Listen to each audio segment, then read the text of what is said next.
మరి నిన్న ముఖ్యమంత్రి గారు చిలుకూరు పోయిండు. మొట్టమొదటిసారిగా ఒక స్కూల్ పోయిండు ముఖ్యమంత్రి గారు.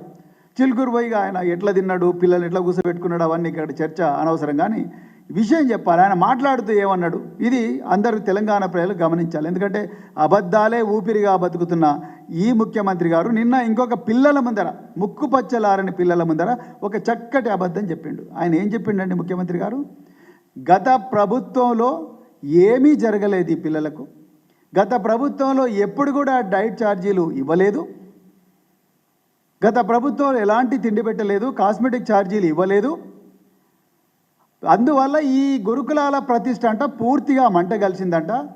ఆ ప్రతిష్ట మంట కలిసిన గురుకులాలను మళ్ళీ రిపేర్ చేసే బాధ్యత ఈ ముఖ్యమంత్రి గారు రేవంత్ రెడ్డి గారు తన భుజస్కంధాల మీద మోచుకుంటూ ఇవాళ మళ్ళీ నేను చేసిన ఇవన్నీ అని చెప్తున్నాడు ఆయన ముఖ్యమంత్రి గారు. నేను గౌరవ ముఖ్యమంత్రి గారికి ఒక సవాలు వేస్తున్నా. అయ్యా ముఖ్యమంత్రి గారు, మీ దగ్గర ఉండే డేటా తీసుకోనండి, మా దగ్గర ఉండే డేటా మేము తీసుకొని వస్తాం. ఇద్దరం కలిసి మీరు ఏ తెలంగాణ అమరవీరుల స్తూపం ముందరైతే మా ఎమ్మెల్యేలను, మా ఎమ్మెల్సీలను వాళ్ళు రాజ్యాంగబద్ధమైన డ్యూటీకి అసెంబ్లీకి పోతుంటే అడ్డుపడి అరెస్ట్ చేసినారో, అదే అమరవీరుల స్తూపం దగ్గర అమరవీరుల ఆత్మల సాక్షిగా డిబేట్కి కూర్చుందాం రాండి. మీరేమన్నారు? కేసీఆర్ గారు డైట్ ఛార్జీలు పెంచలేదు అన్నారు. నేను నా దగ్గర డేటా ఉన్నది ఇస్తా, ఎందుకంటే నేను ఆ సిస్టంలో పనిచేసినా కాబట్టి. అన్ని సంక్షేమ హాస్టల్, ఓన్లీ సాంఘిక సంక్షేమం కాదు. కేసీఆర్ గారు 2012లో అప్పుడు గత కాంగ్రెస్ ప్రభుత్వం 2012లో డైట్ ఛార్జీలు పెంచితే ఈ పిల్లలకు అసలు సరిపోతలేదు తిండి, మనం ఇన్ని కార్యక్రమాలు చేస్తున్నాం, ఈ పిల్లలు చూస్తేనేమో బక్కచిక్కి ఉన్నారని మొట్టమొదటిసారిగా సిద్దిపేటలో, తర్వాత చిలుకూరులో ముఖ్యమంత్రి అయిన వెంటనే కేసీఆర్ గారు విజిట్ చేసి ఈ పిల్లలకి ఏదైనా మంచిగా చేయాలని చెప్పి బాగా రీసెర్చ్ చేసి నేషనల్ ఇన్స్టిట్యూట్ ఆఫ్ న్యూట్రిషన్కు పోయి మేము రీసెర్చ్ చేసి ఆ రోజు మరి 2017వ సంవత్సరంలో 750 రూపాయలున్న డైట్ ఛార్జీను 950 రూపాయలు, 850 రూపాయలున్న డైట్ ఛార్జెస్ను 1100, 1050 అంటే 1050 ఉన్న డైట్ ఛార్జెస్ను 1500గా చేసిన వెంటనే ముఖ్యమంత్రి గారు, ఆనాటి ముఖ్యమంత్రి మాకు ఒకటే మాట చెప్పిండ్రు, మీరేం చేస్తారో తెలియదు, ఎక్కడ కూడా అవినీతికి తావుండకూడదు, పిల్లలు ఎక్కడ కూడా ఆకలితో అలమటించకూడదు, మన మనవాళ్ళు మన మనవరాళ్ళు ఏ విధంగా అయితే క్షేమంగా చెంపలుబ్బి చక్కగా ఆరోగ్యంగా బతుకుతూ ఉన్నారో ఆ విధంగా ఈ పిల్లలను తయారు చేయాలంటే రాత్రింబవళ్ళు నేషనల్ ఇన్స్టిట్యూట్ ఆఫ్ న్యూట్రిషన్ చాలామంది న్యూట్రిషన్లు అందరినీ కూర్చోబెట్టుకొని సంక్షేమ భవన్లో వాళ్ళందరితో చక్కటి మెను ఒకటి మేము తయారు చేసినాం. ఆ మెను మరి ఇలా తెలంగాణ ప్రజలు గమనించాలి. ఎందుకంటే ఎల్బీ స్టేడియంలో కేసీఆర్ గారు ఇచ్చిన నోటిఫికేషన్లనే, మరి కేసీఆర్ గారు ఇచ్చిన నోటిఫికేషన్లనే నా నోటిఫికేషన్లు అని చెప్పి ఇప్పటివరకు 52,000 ఉద్యోగాలు నేనే ఇచ్చినని చెప్పి ముఖ్యమంత్రి అంటారు. అవన్నీ కూడా 2022, 2023లో వచ్చిన నోటిఫికేషన్లు. మరి అలాంటి కానీ నిన్న విద్యార్థుల ముందర చేసిండు. విద్యార్థుల ముందర మరి బూతులు మాట్లాడిన ముఖ్యమంత్రి మరి విద్యార్థుల ముందర నిజం చెప్తాడని అనుకోలేం. కానీ ఈ విషయం తెలంగాణపై తెలవాలి. ఆనాడు కేసీఆర్ గారి ప్రభుత్వం 2017లో డైట్ ఛార్జీలు పెంచి ఇంత చక్కటి మెను వారు అప్రూవ్ చేసిండ్రు. అన్ని సంక్షేమ పాఠశాలకు పోయింది మెను. అప్పుడే కేసీఆర్ గారు గమనించి, ఏమయ్యా మరి డబ్బున్న వాళ్ళే తినాలన్నా మటను, పేదవాళ్ళు తినకూడదా, ఈ పిల్లలకు కూడా మటన్ పెట్టాలి, అవసరం అనుకుంటే యాటలు స్కూళ్ళల్లోనే కోయాలి, ఎక్కడో మార్కెట్లలో పోయి తీసుకొచ్చుడు కాదు, యాటలు స్కూళ్ళల్లోనే కోయాలి అని చెప్పి మరి ఆ పిల్లలకు 4 సార్లు చికెను, 2 సార్లు మటను, 5 సార్లు ఎగ్గు, అదేవిధంగా రాగి మాల్టు ఇవన్నీ ఇచ్చి నెయ్యి కూడా ఇచ్చిన, ఒక సన్న బియ్యం ఇచ్చి నెయ్యి ఇచ్చిన గొప్ప మానవతావాది, ఒక గొప్ప తండ్రి లాంటి వ్యక్తి కేసీఆర్ గారు. మరి అలాంటిది నిన్న రేవంత్ రెడ్డి గారు ఒక మోడల్ మెను రిలీజ్ చేసిండు. ఇది కాంగ్రెస్ పార్టీ చేసిన మోడల్ మెను. తెలంగాణ ప్రజలు జాగ్రత్తగా గమనించాల్సింది ఏంటంటే ఈ మెనుకు మా మెనుకు ఏమి తేడా లేదు. మేము 4 సార్లు చికెన్ పెట్టినాము, మీరు 4 సార్లు చికెన్ పెడుతున్నారు. మేము 2 సార్లు మటన్ పెట్టినాము, మీరు 2 సార్లు మటన్ పెడుతున్నారు. మేము 5 సార్లు ఎగ్గిచ్చినాము, మీరు 5 సార్లు ఎగ్గిస్తున్నారు. మరి మీరు చేసింది ఏంది? మరి మీరు సోషల్ మీడియాలల్లో ఎక్కడ చూడు 40% పెంచినాం, విప్లవం సృష్టించినాం, భూమి బద్దలైంది అని మరి డాంబికాలు కొడుతున్నారు కదా. మరి మెను మంచిగా మీరు ఇంకా గొప్ప మెను తీసుకురావాలిగా. ఇదేమో మేము ఇచ్చిన మెను, వాళ్ళు ఇచ్చిన మెను, ఏమీ తేడా లేదు. మీరు ఏ ప్రిన్సిపల్ని అడగండి, ఆనాడు కేసీఆర్ ప్రభుత్వం ఏం పెట్టినరో అదే రేవంత్ రెడ్డి పెడుతున్నాడు. మరి దానికి ఇంత వనభోజనాల డ్రామా ఎందుకు రేవంత్ రెడ్డి గారు? మేమైతే ఏమి ఛార్జీలు ఇవ్వడం లేదు. ఇంకొకటి మీకు చెప్పాలి, కేసీఆర్ గారి ప్రభుత్వంలో 2017లో ఒకసారి డైట్ ఛార్జీలు పెట్టారు. 2023లో గంగుల కమలాకర్ గారు బీసీ సంక్షేమ శాఖ మంత్రి ఉన్నారు, సత్యవతి రాథోడ్ గారు, కొప్పుల ఈశ్వర్ గారు వీళ్ళందరూ సంక్షేమ శాఖ మంత్రులుగా ఉన్నారు. వీళ్ళందరి ఆధ్వర్యంలో ఒక సబ్ కమిటీ వేసి డైట్ ఛార్జీలు మళ్ళా పెంచుదామని చెప్పేసి ఒక ప్రపోజల్ను సబ్ కమిటీ అప్రూవ్ చేసింది.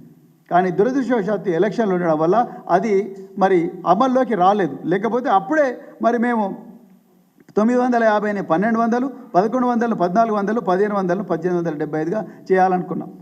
ఇవాళ మీరు చరిత్రలో ఎప్పుడు లేదు, వీళ్ళు ఏం చేయలేదు అని అంటున్నారు. ఎట్లయితే మీరు మొదట వచ్చి మేము లంకబిందెలు ఉన్నాయనుకున్నాం వచ్చినాము, కానీ 7 లక్షల కోట్లు అప్పు చేసిండని అప్పు మళ్ళీ అంటున్నారు. నిన్న ఆర్బీఐ ఏం చెప్పిందో తెలంగాణ ప్రజలందరూ కూడా చూసిండ్రు. ప్రతిసారి కూడా అబద్ధాలతోనే తన ప్రసంగం స్టార్ట్ చేస్తున్నారు గౌరవ ముఖ్యమంత్రి గారు. ఇక మా ఎమ్మెల్యేలు, మా ఎమ్మెల్సీలు, మాజీ మంత్రులు వీళ్ళు అసెంబ్లీలో రేపు ప్రభుత్వాన్ని నిలదీస్తారు అని చెప్పి భయపడి మొన్న రాత్రి నిన్న పోయి అందరు పోయి కూర్చోవాలని చెప్పిండ్రు. ఏది స్కూళ్ళల్లో. అదేవిధంగా 6 నెలల నుంచి పెండింగ్ ఉన్న డైట్ ఛార్జీలను 2 రోజుల క్రితం 3 నెలలు మాత్రమే రిలీజ్ చేసిండ్రు. కేవలం 3 నెలలు. ఇంకా ముఖ్యమంత్రి గారు అన్నారు, నేను కాస్మెటిక్ ఛార్జీలను చరిత్రలో ఎప్పుడు లేనంత పెంచినా అన్నారు. ఇంతవరకు జీవో రాలే. ఆ జీవో వచ్చినా ఆ జీవో ప్రకారం కాస్మెటిక్ ఛార్జీలు ఇంతవరకు విద్యార్థుల జేబులల్లో పడలేదు. ముఖ్యమంత్రి గారు మీరు ఒకసారి వెరిఫై చేసుకోండి ఆఫీసర్లతో. ఇంతవరకు కూడా ఏ విద్యార్థి ఎస్సీల వల్లే, బీసీల వల్లే, ఎస్టీల వల్లే, మైనార్టీల వల్లే ఏ హాస్టల్లో కూడా పడలేదు. మరి ఎందుకు ఈ హంగామా చేస్తున్నారు? ఎందుకు ఈ అబద్ధాలతోని రోజు మేడలు కడతా ఉన్నారు తెలంగాణ ప్రజల ముందర? ముఖ్యమంత్రి గారే చెప్పాలి. ఇంకా మూడవది, మేము గురుకుల బాట ప్రోగ్రాంలో డాక్టర్ ఎర్రుల శ్రీనివాస్ గారు కూడా ఇక్కడ ఉన్నారు. గురుకుల బాట ప్రోగ్రాంలో మేము ఇట్లా షామియానా లేండి కోసం మేము కూడా వచ్చి అన్నం తింటామని మేము ఎక్కడ కూడా అన్నం తినలే పిల్లలతో. మేము ఎక్కడ పోయినామంటే పిల్లలకు రావాల్సిన కనీసమైన సౌకర్యాలు వస్తున్నాయా వస్తలేవా, పిల్లలకు టాయిలెట్స్ కరెక్ట్గా ఉన్నాయని మేము టాయిలెట్లకు పోయినాం. పిల్లలు బాత్రూమ్లకు పోయినావా, బాత్రూమ్లకు పోతే వాళ్ళకి ఏమంటారు, ఈ తలుపులు సరిగా ఉన్నాయా లేదా అని చెప్పి మరి అక్కడికి పోయినాం మేము.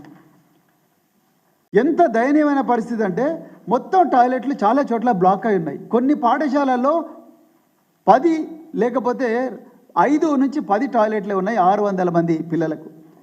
ఇవి ఇబ్రహీంపట్నంలో, షేరుగూడలో ఇది పరిస్థితి. దాంట్లో మా మీద కేసు పెట్టిండ్రు. సో కానీ నిన్న జరిగిన హంగామాలో అందరు పోయి డైనింగ్ హాల్లోనే కూర్చున్నారు, మంచిగా వాటర్ బాటిల్స్ మోసుకపోయినరు. ఇంకో డార్మెటరీ ఇది మొత్తం ఈగలు, పండుకోవడానికి మంచాలు లేవు, కప్పుకోవడానికి దుప్పట్లు లేవు. ఒకప్పుడు కేసీఆర్ గారు ఫోమ్ బెడ్లు ఇచ్చిండ్రు ఈ పిల్లల కోసం. ఆ ఫోమ్ బెడ్లు ఎందుకు వస్తలేవని అడిగిన మంత్రి ఒక్కరు కూడా లేరు. కేవలం పోయినరు పిల్లలతోని మెనూ, ఇది మోడల్ మెనూ అని మా మెనూనే కాపీ పేస్ట్ చేసి నిన్న పెట్టిండ్రు. మరి మీరు కొత్తగా చేసింది ఏమున్నది ప్రజలకు? కొత్తగా చేసింది ఏమున్నది విద్యార్థులకు? సో రేపు గురుకుల బాటలో అంటే రేపు గురుకుల బాటలో సమస్యలు తెలుసుకునే ప్రయత్నం మీరు చేయలేదు కదా. గురుకుల బాటలో మేము ఏ సమస్యలనైతే మరి తీసుకొచ్చినామో ఆ సమస్యల మీద ఒక్కరు కూడా మాట్లాడకపోయారు. విషాహారం ఎందుకు వస్తుంది అనే దాని మీద మాట్లాడతలేరు. ఎందుకు మరి మంచాలు లేవు పిల్లలకని మాట్లాడతలేరు. ఎందుకు దుప్పట్లు లేవని మాట్లాడతలేరు. ఎందుకు యూనిఫామ్ లేదని మాట్లాడతలేరు. ఎందుకు బూట్లు లేవని ఒక్క మంత్రి కూడా నేను అడగలే. పిల్లలకి ఎందుకు బూట్లు లేవని, ఎందుకు పిల్లలకు సాక్స్ లేవని అడగలే.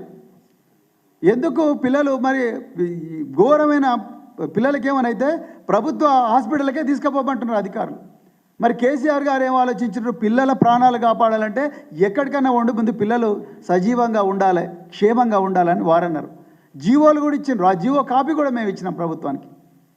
అయినా కూడా ఇంతవరకు అలాంటిది ఏం జరగడం లేదు. అంటే దీని అర్థం ఏంటంటే కాంగ్రెస్ పార్టీ కేవలం డ్రామాలు చేయడానికే ఇక్కడ ఉన్నది.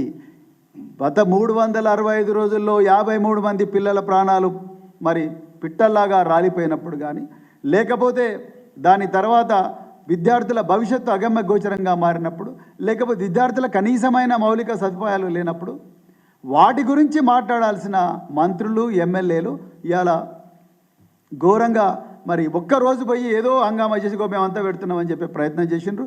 కాపీ పేస్ట్ గత ప్రభుత్వం చేసిన కార్యక్రమాలనే మళ్ళీ కాపీ పేస్ట్ చేసి మళ్ళీ మేము ఏదో కొత్త మెనూ పెడుతున్నాం, సంపూర్ణ మెనూ అంటున్నారు. సంపూర్ణ మెనూ 2017లోనే కేసీఆర్ గారు డిజైన్ చేసి విద్యార్థులకు ఇచ్చిన. అందుకొరకు ఈరోజు చాలా విద్యార్థులు మరి చాలా చాలా క్షేమంగా ఉన్నారు. ఇంకా ముఖ్యమంత్రి గారికి ఇంకో విషయం కూడా చెప్పాలి. అయ్యా ముఖ్యమంత్రి గారు, నిన్న మేము చిలుకూరు పోయినరు. ఆ చిలుకూరు పోతే విద్యార్థులు, సంగీత కళాశాల విద్యార్థులు చాలా చక్కగా మీ ముందర మరి తబలా అవన్నీ కూడా చేసిండ్రు. అది కేసీఆర్ గారి ఆలోచన. దయచేసి మీరు అక్నాలెడ్జ్ చేస్తే బాగుంటుండే. మీరు మరి తెలంగాణ సోకాళ్ళు కాంగ్రెస్ తల్లిని తెలంగాణ తల్లి అని చెప్పి విగ్రహ కార్యక్రమం అసెంబ్లీలో ఇచ్చిన స్పీచ్ మేమందరం విన్నాము. ఒక్క సెకండ్ కూడా మీరు తెలంగాణ ఆవిర్భావానికి కారకులైన, తెలంగాణ ఆవిర్భావానికి మరి వీరోచిత పోరాటం చేసి ప్రాణత్యాగానికి సిద్ధపడ్డ కేసీఆర్ గారి పేరు చెప్పలేదు. కానీ ఆ కేసీఆర్ గారు ముఖ్యమంత్రి అయిన తర్వాత సామాజిక న్యాయం గురించి ఆలోచించి ఈ బిడ్డల్లో కూడా సినిమా యాక్టర్లు కావాలి, ఈ బిడ్డల్లో కూడా ఒక ఎస్పి బాలసుబ్రహ్మణ్యమో, ఒక సుశీలనో, ఒక చిత్రనో, లేకపోతే ఒక శ్రేయా ఘోషలో కావాలని చెప్పి వాళ్ళందరికీ రకరకాల కళలు నేర్పించే ఒక గొప్ప పాఠశాలను, ఒక ప్రైవేటు కాలేజీ తీసుకొని దాంట్లో పాఠశాలను పెట్టిండు. అదే మల్కాజ్గిరి సాంఘిక సంక్షేమ కళాశాల. మరి దాన్ని ప్రోడక్ట్సే నిన్న మీ ముందర చేసిండ్రు. మరి మీరు ఆ పిల్లల్ని అడిగినరో లేదో తెలియదు. అదేవిధంగా సైనిక కళాశాల కూడా మరి కేసీఆర్ గారు మహిళల కోసం ప్రత్యేకంగా దేశంలో ఎక్కడ లేని విధంగా పెట్టిండ్రు. దాన్ని క్లోజ్ చేసే కుట్రలు కూడా జరుగుతూ ఉన్నాయని చెప్పేసి మా దృష్టికి వస్తూ ఉన్నది. మరి ఇవన్నీ కూడా సమస్యలు ఉన్నాయి. కానీ ఇవాళ మంత్రులందరూ కూడా నిన్న నిద్రలేచి స్కూళ్ళకు పోయినారంటే it is only because of KTR గారు డిజైన్ చేసిన గురుకుల బాటనే అని చెప్పే విషయం మాత్రం తెలంగాణ ప్రజలందరూ కూడా గుర్తించిండ్రు.